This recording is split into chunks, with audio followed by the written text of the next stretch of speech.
Giant vase-like sponges, otherworldly jellyfish, segmented worms covered with bristles, and large octopuses are the newest Antarctica discovery. Scientists found them after a giant iceberg had broken away, and it turned out to be a treasury of ancient life under ice.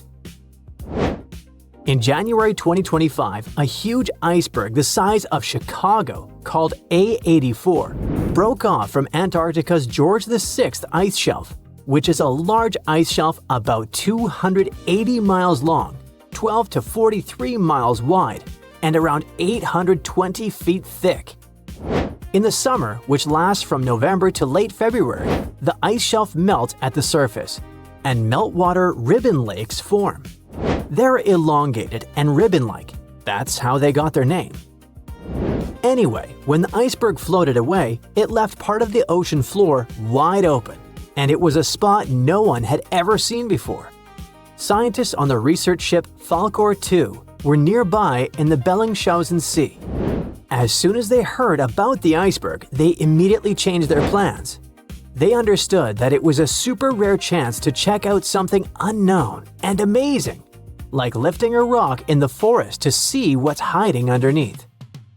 The researchers used an underwater robot named Sebastian and explored the deep sea for 8 days. They went as deep as over 4,200 feet. Down there, they found a hidden ecosystem. There were big corals and sponges literally packed with sea animals. A whole world under the ice. The researchers thought they'd find some life down there, but they didn't expect to see so much. And this underwater ancient life wasn't just surviving, it had been thriving in that harsh, icy place for a really long time. Anemones that looked like fluffy little trees, sea spiders, ice fish, octopuses. The research was live streamed to scientists from all over the world, and those live streams are actually in open access. The coolest thing was that some discovered creatures seemed to be new species. Yes, there are probably new species in Antarctica in 2025, and some might only live in this region. That's because Antarctica isn't just really far away. It's been cut off from the rest of the world for millions of years. The Antarctic circumpolar current surrounds it, like a big water moat surrounding a castle. But even if it turns out that those species are not new, the scientists have still found snails, worms with bristles, crustaceans like tiny crabs and shrimp, and a species of the phantom jellyfish. Those are super rare and look otherworldly.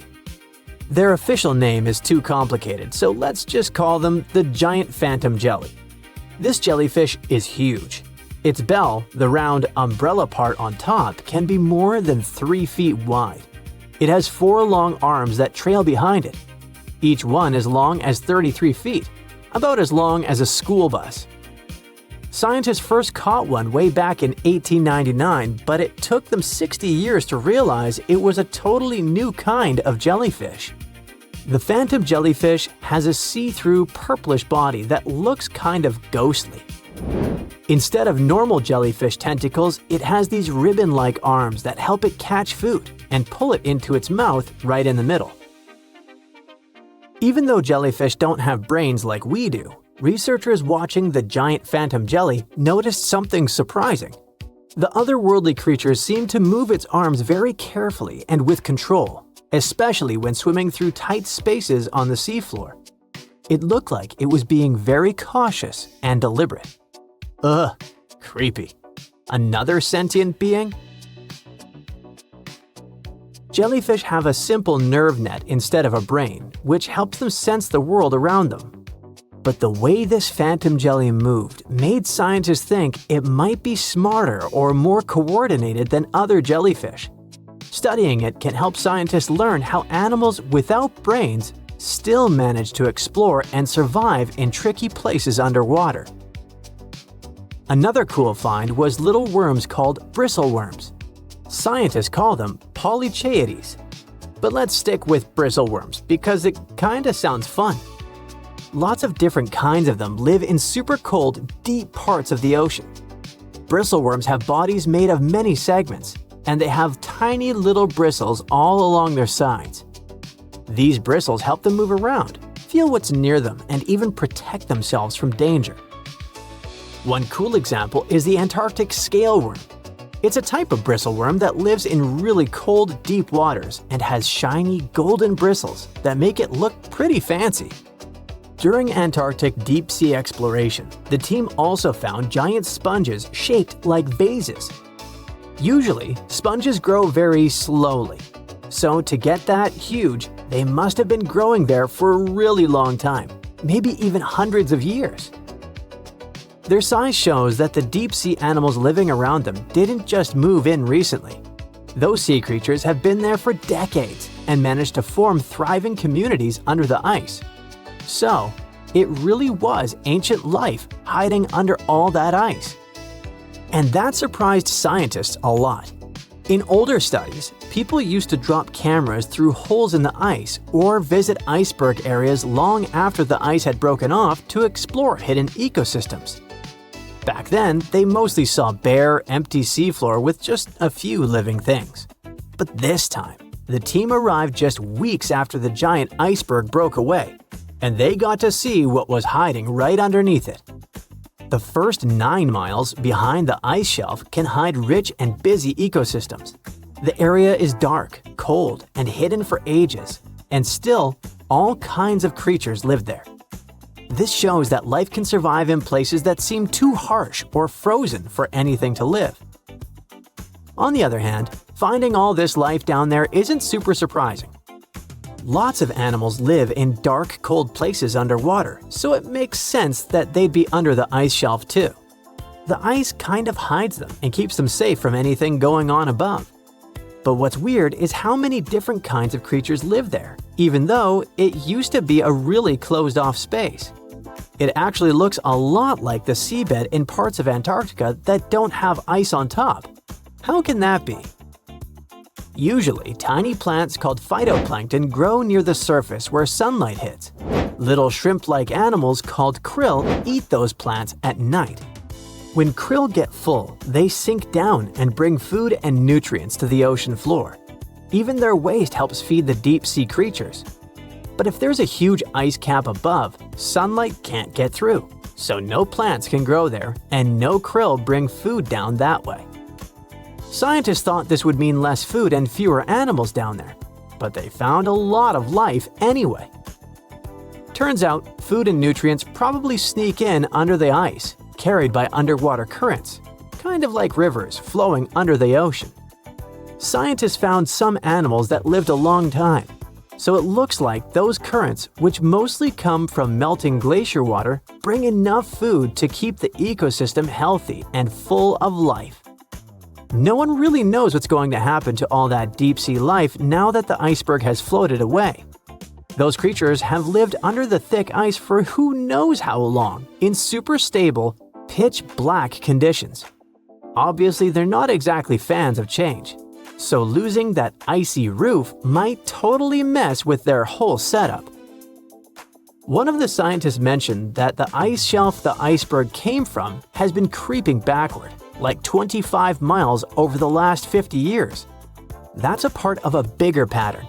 Antarctica's ice is melting faster and faster, which pushes sea levels up around the world. That's why this Antarctica discovery matters. The team's trying to figure out not just what's happening now, but how this hidden ecosystem fits into the bigger picture. If we can understand how this place is changing over decades or even centuries, maybe we can predict what's coming next. And it's pretty amazing that breaking ice can tell us so much, right? A vast expanse of white snow, freezing winds, lifeless landscapes, and weird, eerie signals seemingly coming from within Earth. These radio pulses occur in Antarctica, and no one can figure out what they are and where they're coming from. You see, scientists are running an experiment called ANITA, short for Antarctica Impulsive Transient Antenna. Basically, it's a bunch of detectors strapped to giant balloons and floating way up above the South Pole. Their job is to detect extremely high-energy neutrinos. How do they spot them? Right at the moment when neutrinos come into contact with ice and produce an intense, short burst of radio waves. Now, neutrinos are these tiny, almost massless particles that don't have an electric charge. They're everywhere, and billions of them are flying through you every second, even while you're watching this video. Neutrinos come from all over the place, from the sun, exploding stars, deep space, even from under your feet. The sun pumps them out non-stop as it fuses hydrogen into helium. Stars that are going off blast out huge bursts of neutrinos during supernova explosions. When high-energy cosmic rays hit our atmosphere, they make new neutrinos that rain down on us too. And some even come from radioactive stuff decaying inside Earth. The oldest neutrinos have been flying through the universe since the Big Bang, but they're practically invisible because they almost never react with anything. That's why scientists use unbelievable experiments like Anita to try and catch even a few of them. But let's get back to that fateful day when everything changed. Normally, the radio signals produced by neutrinos bounce off the ice and fly upward. That's where Anita can catch them. This is the whole point of the experiment, to study neutrinos and learn more about distant cosmic events like supernovas or whatever's happening light years away. But then something really weird happened. The detectors picked up radio waves that weren't bouncing off the ice at all. They looked like they were coming from below the horizon, from under the ice. Now, this shouldn't even be possible. According to everything we know about physics, signals can't just travel upward through solid rock and ice. One of the researchers, Stephanie Wiesel from Penn State, also said that those radio waves were coming in at super steep angles, like 30 degrees below the surface. The only way that could happen is if the signal had passed through thousands of miles of solid rock before hitting the detector. But if that were true, the rock would have completely absorbed it. So something just didn't add up. The team ran all the numbers and still got no clear answer. But for them, it was an interesting problem, since they didn't actually know what those anomalies were. What they did know was that they were probably not neutrinos. That's because if the team does detect a neutrino, that means it's traveled an insane distance without bumping into anything, possibly all the way from the edge of the observable universe. So, whatever Anita has picked up, it's not behaving like anything scientists have seen before. It might mean there's some totally new type of particle out there, or maybe something else is going on that we just don't understand yet. They published the findings in physical review letters, but the mystery remains unsolved. No one really knows what's going on under that Antarctic ice, just that something out there isn't playing by the rules. Now, if scientists actually manage to detect and trace where those crazy fast particles come from, they can learn tons of stuff about the universe. Way more than even the biggest, most expensive telescopes allow us to see. You see, neutrinos basically zip through space almost at the speed of light, barely bumping into anything. It means they can carry untouched data about events that happened millions or even billions of light years away.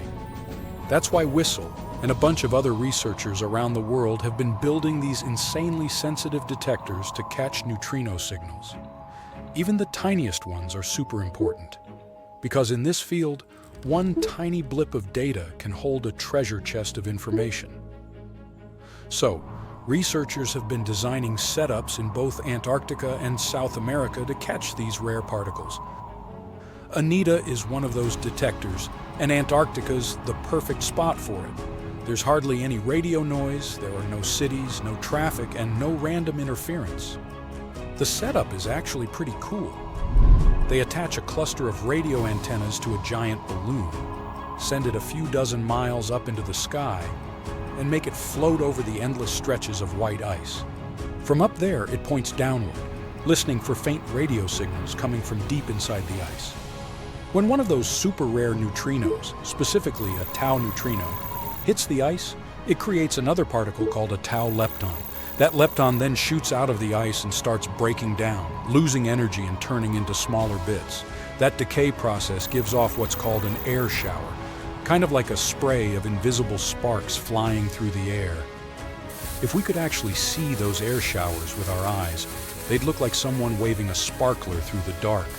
bright streaks trailing behind as it moves. Studying the direction and pattern of these signals, the ones from the ice showers, and the ones in the air showers, scientists can figure out where the original particle came from. Usually it's super precise, kind of like bouncing a ball off the ground. You can predict where it'll go. But these weird new signals don't bounce the way they're supposed to. The angles are all wrong way steeper than anything the models can explain. So the team dug deeper. First, they looked at all the data from Anita's multiple balloon flights. Then they compared it against tons of computer simulations of cosmic rays and neutrinos and filtered out all the usual background noise. They even cross-checked their results with other experiments like the ice cube detector, which is also located in Antarctica, and the Pierre Auger Observatory in Argentina. They wanted to see if anyone else had picked up similar upward-going air showers. And guess what? Things got even weirder. They found nothing. No other detectors had picked up anything that could explain what Anita had seen. That's why the researchers ended up calling the whole situation anomalous. It basically means, yeah, we have no idea what this is, but it sure isn't behaving like a neutrino. Whistle explained that the signals just didn't fit into the usual picture of how particles were supposed to act. Some people have floated ideas, like maybe it's some new kind of physics, or a hint of dark matter. Dark matter is basically that invisible stuff that keeps the universe from falling apart. It's everywhere. We just can't see it. Scientists have been trying to figure out what it actually is for almost a century, and it's still one of the biggest mysteries out there. Everything we can see, like stars, planets, people, dogs, makes up only about 5% of the universe, and dark matter makes up around 27%. The rest is something even stranger called dark energy. Scientists think dark matter is what gives galaxies their shape and holds everything together like cosmic glue. Without it, the universe would look totally different. It would be totally amazing to find out that this theory is true. But since IceCube and Auger haven't caught the same thing, that really limits the possibilities. Penn State has been in the neutrino detecting game for almost a decade now, building detectors and analyzing all kinds of cosmic signals. And the team is already working on their next big project, a brand new detector called Puel. It's going to be bigger, more sensitive, and way better at spotting those elusive neutrino signals. For now, this remains just one of those long-running cosmic mysteries that keep scientists awake at night. But the team is optimistic. When Pueo goes up, it'll have better sensors, which means if there really are more of these anomalies out there, this time they'll catch them. And maybe then we'll finally figure out what's behind them. Consider Lake Enigma. What a fitting name. It's already strange enough because it's not even supposed to exist. But now, we stumbled upon actual life deep beneath it. And this just might help NASA in their search for life in outer space. The lake lies deep in the icy heart of Antarctica, so it's not really a water pool like we're used to, more like a lake-like block of ice, or so we thought. Just recently, Italian scientists discovered a secret that had been buried for ages, an actual body of water, and in this water, life is thriving. Various microorganisms, and even some weird little hunters.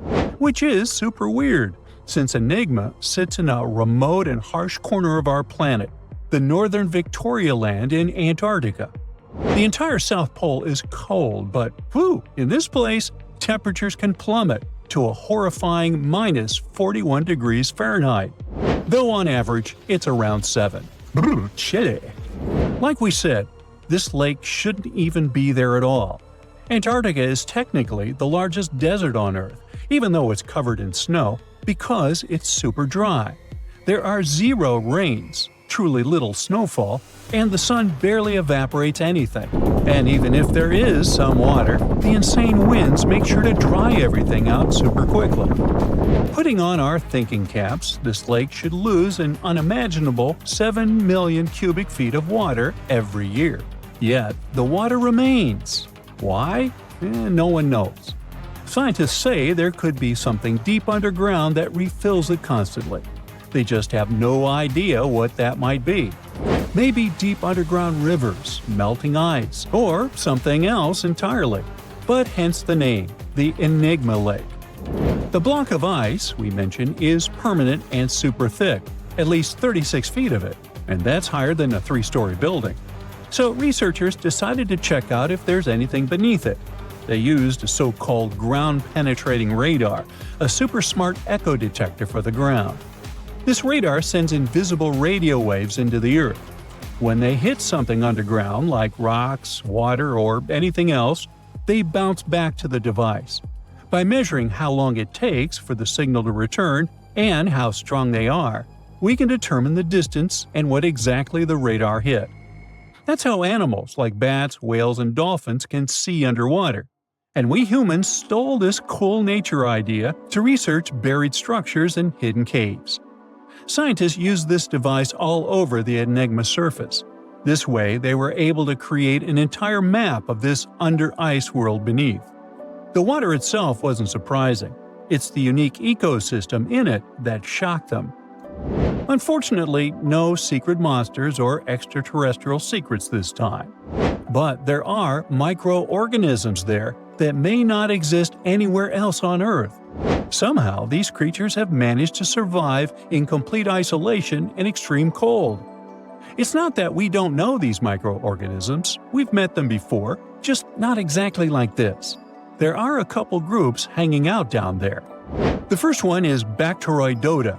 They love breaking down complex molecules, especially in your stomach, and help digest tough plant fibers. They mostly hang out inside us, but in the outside world, we might occasionally find them in soils and oceans. Then Actinobacteriota, genius chemists among bacteria. They decompose organic materials and help the soil get healthier. They're also famous for producing antibiotics, so we owe a lot of our medicine to them. The third one is Pseudomonadota. These guys weren't a surprise. They're crazy adaptable. They can thrive pretty much anywhere, from soil to water to the human body. Some of them are good, helping plants grow and in nutrient cycles, but others can be opportunistic pathogens. Ooh, bad guys. But what is actually a surprise is that Lake Enigma has tons of passibacteria. They're ultra small even for microorganisms and can barely do anything themselves. So they prefer to live in symbiosis or be little parasites, relying on their hosts for nutrients and other necessities. All these little chompers might be ancient. They could be remnants of a time before the lake froze over completely, which is hundreds of thousands of years ago. It's simply weird to encounter these bacteria in the Enigma Lake, especially the little parasites. Passibacteria usually love low-oxygen environments, but this lake is very oxygen-rich, not even mentioning an almost 40 feet of ice above. So all this means that even though we know who these guys are, this specific species might be new to us. They could have evolved with some unique adaptations and abilities using the lake's unusual chemistry. They probably rely on a super simple and delicate food web. Some of the microorganisms produce energy from light, well, whatever light gets down there, or the lake's chemicals. The symbiosis guys most likely survive by living on or inside their neighbors. Yep, these microscopic creatures hunt each other. Nope, things can't be peaceful even in a place like that. If we find out what their secret to survival is, we might learn more about chemistry, medicine, and even extraterrestrial life.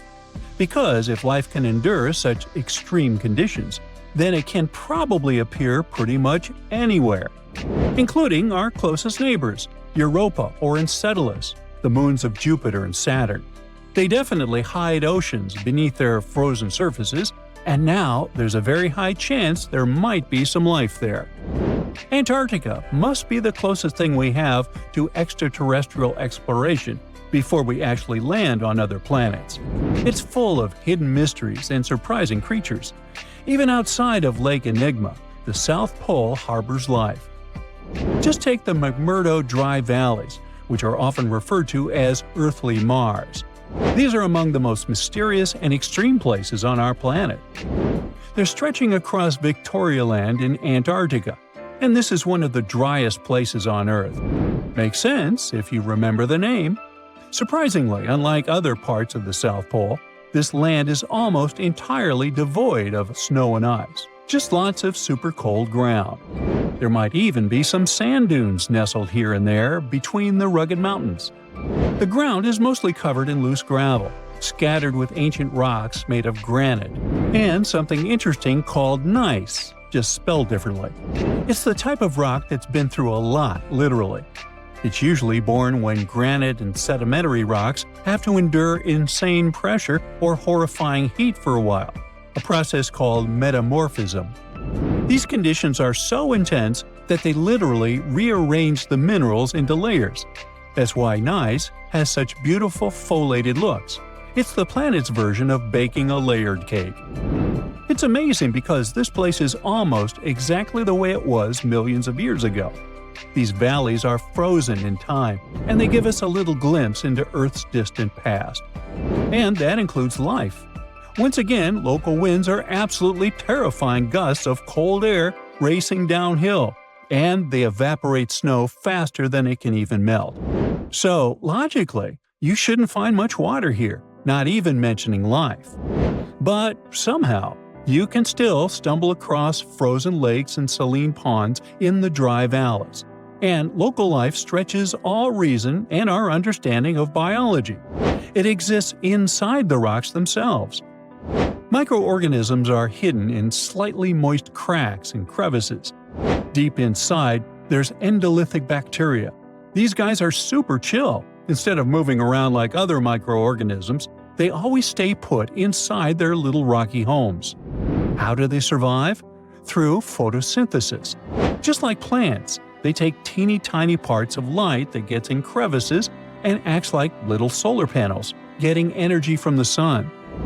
Meanwhile, in another place, beneath the Taylor Glacier, there's bacteria that literally doesn't eat anything. Not comfort, not sunlight, not even oxygen. These guys rely on a diet of dusty rocks and sulfur to fuel their weird metabolisms. By breaking down sulfur and iron, they get energy to sustain themselves.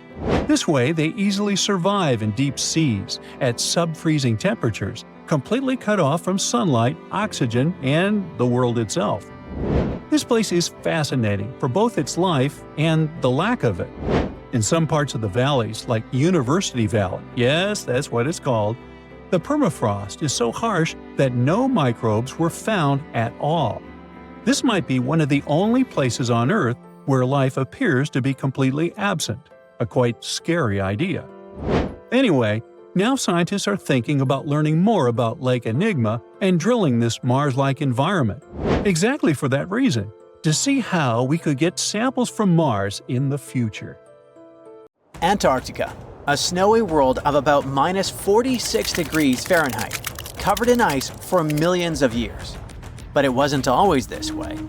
Scientists just found something buried deep beneath the seafloor that shouldn't exist. Tiny, golden droplets of amber. This means that Antarctica was once teeming with life and thick with trees. But something happened to it. Something that could reshape the way we see our own future. Antarctica has been a land of howling winds for millions of years. No tree can grow here today.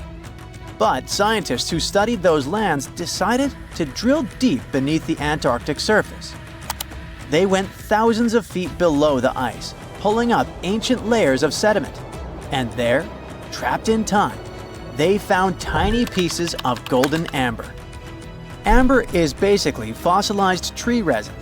It's found all over the world, often with perfectly preserved pieces of ancient life. Insects trapped mid-flight, pollen, frozen in time. Entire tiny ecosystems can be locked inside golden droplets. In every continent, but not in Antarctica. Until now. They discovered tiny specks from 0.5 to 1 millimeter in size, smaller than a grain of sand, but with huge significance. This droplet had once oozed from the bark of a tree about 90 million years ago. What's even wilder, amber is only produced by certain types of trees, the ones that grow in humid, temperate rainforests and jungles. That's when the realization hit. Antarctica used to be a rainforest. Those tiny flecks of amber, clearly seen only under a microscope, tell us a vivid story of a living and breathing ecosystem. Around 90 million years ago, during the Cretaceous period, when dinosaurs ruled the Earth, Antarctica could have been covered in lush, swampy forests filled with towering conifers, ferns, and ancient plants. Some of the fragments showed signs of damage. That means the trees that produced them had been injured, perhaps by wildfires or parasites. Though despite that, and despite the fact it spent millions of years on the seafloor, this amber was almost perfectly preserved. Solid, transparent, and free of cracks. Normally, amber buried under extreme pressure and heat just crashes over time. But this piece, it survived. That means other pieces could survive as well, and we might find more of them on the ocean floor. But this wasn't the first sign that Antarctica had once been a different place entirely. It started in 2017. A team of scientists drilled deep into the seabed near Pine Island Glacier on Antarctica's west coast. They pulled up sediment cores, long cylindrical samples of Earth that had been buried for millions of years. And it was insane. Inside these layers they found fossilized roots, pollen, spores, traces of an ancient forest that had once thrived here. And that's exactly what they'd been studying ever since then. In order not to damage anything, they had to spend years of hard work, breaking down the sediment into thousands of tiny pieces and scanning them all under fluorescent microscopes. The same team also found another piece of the puzzle back in 2020. They found more sedimentary samples from the ocean floor that pointed to a land of dense trees, rivers, and wetlands. A world that looked more like the Pacific Northwest or New Zealand. But why was Antarctica so warm back then? Well, that's all because of the atmosphere. 90 million years ago, Earth's carbon dioxide levels were terrifyingly high. It was literally one of the warmest periods in history, with temperatures soaring even at the poles. Think about it. Antarctica had no ice caps. Instead, it could have had buzzing insects and maybe even dinosaurs wandering through its forests. But in order to learn what happened to them, the team has to find more evidence. Antarctica really is a place full of mysteries. It's hard to study because it's covered in snow and ice so much that we don't even know its true shape and size. Some parts of the ice sheet are over 3 miles thick, half the depth of the Mariana Trench, the deepest trench on Earth. Luckily, snow has a great quality. It can freeze things in time perfectly. Layer by layer, year after year, it buries nature's past like a time capsule. Luckily, snow has a great quality. It can freeze things in time perfectly. Layer by layer, year after year, it buries nature's past like a time capsule. At first, fresh snow is soft and shifts easily in the wind, full of air. But as more snow piles on top, it compresses, squeezing out the air pockets and hardening into dense ice. This freezing pressure locks everything inside. It traps ancient plants, animals, and even entire landscapes. And they literally get frozen in time, because the extreme cold slows down decay. It stops bacteria growth, preventing rot, and keeping things almost perfectly intact for thousands, sometimes even millions of years. That's exactly what's going on in Antarctica. Scientists have to literally scan it all the way down this snow in order to find what this place looked like millions of years ago. What they found is an entire lost world buried under miles of ice. It was beneath the thickest ice of East Antarctica, near the Aurora and Schmidt subglacial basins. The weight of the ice has been so immense for so long that it actually protected the land from erosion. Scientists call it the ghost of Antarctica's landscape, and it's nothing like the smooth, flat wasteland seen from above. They found rivers that once flowed freely, now frozen in place, valleys carved by water, even 3 massive, sharply peaked hills. But what are they? To understand that, we need to go even further back in time, to the era when Antarctica was still part of a lost supercontinent. Hundreds of millions of years ago, the land we now call Antarctica was part of Gondwana, an enormous supercontinent that included South America, Africa, India, Australia, and Antarctica all fused together. But as Earth's tectonic plates slowly drifted apart, Gondwana broke into pieces. Antarctica was ripped apart, its land stretched and fractured. The massive ice sheets that formed later covered these broken land masses, preserving them like frozen fossils. As the ice shifted and melted over time, valleys formed, and ancient rivers likely carried water toward a coast that was hundreds of miles away from where it is now. But that's not the only thing Antarctica has hidden. If you stripped away the ice, you wouldn't see a smooth, empty continent. You'd see a super dramatic landscape, towering mountains, deep valleys, even fiery volcanoes. In West Antarctica, at least 138 volcanoes are buried under the ice. One of them, Mount Erebus, is still active. And inside, it has warm volcanic caves where you could walk in a t-shirt. Oh, and if it wasn't weird enough, Erebus is also spewing out gold. Yep, the actual tiny specks of gold from deep within the Earth.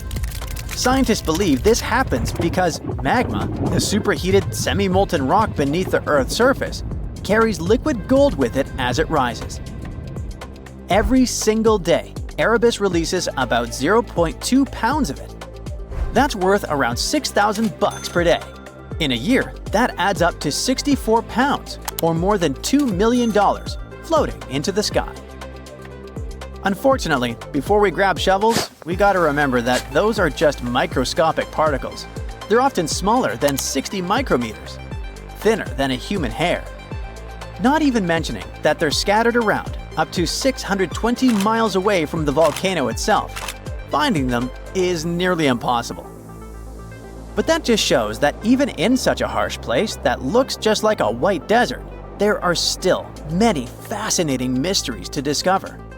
For example, somehow, life still clings there. In 2017, scientists drilled deep beneath the ice of the Ross Ice Shelf looking for water. But they found something fantastic instead. A river hidden beneath 1,640 feet of ice, running through the dark. And inside it, hundreds of tiny shrimp-like creatures. They swarmed around the camera, blocking the lens, welcoming the scientists. In deep caves beneath the ice, DNA evidence has also shown traces of moss, algae, and possibly even unknown tiny animals. So, turns out, even in one of the harshest places on Earth, life finds a way. And who knows what else we'll discover in the South Pole?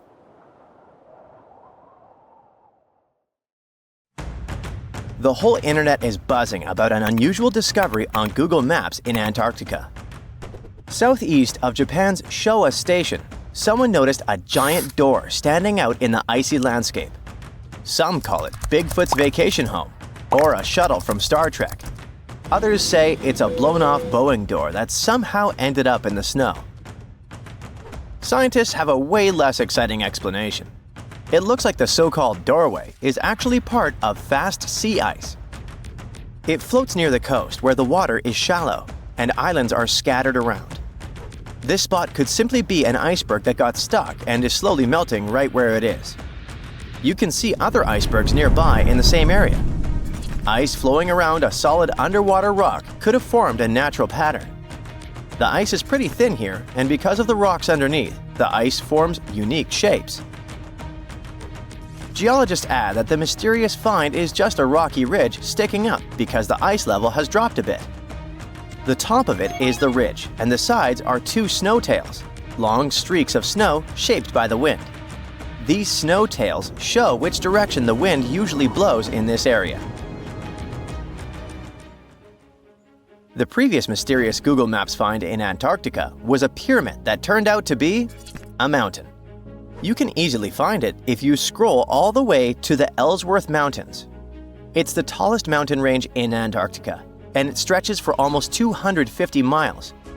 It's not the first pyramid on this continent, as explorers from the British Antarctic expedition found another unusually shaped mountain and nicknamed it the Pyramid. But this one didn't have a pyramid shape after all, so nope, there are no pyramids in Antarctica. Sorry to ruin it for you. In 2011, scientists from Chile found a strange fossil in Antarctica that looked like a squashed football. It received the nickname The Thing because it looked like something from a science fiction movie. It turned out it was a giant soft-shell egg from around 66 million years ago. It was more than 11 inches long and 7 inches wide. The only bigger egg ever found was of the extinct Madagascan elephant bird, which was 1.5 times as tall as Michael Jordan. The Antarctic egg is also special because it's the first fossil egg ever found in this part of the world. So, whoever left it there must have been huge, probably a giant sea reptile that lived long ago, like a mosasaur.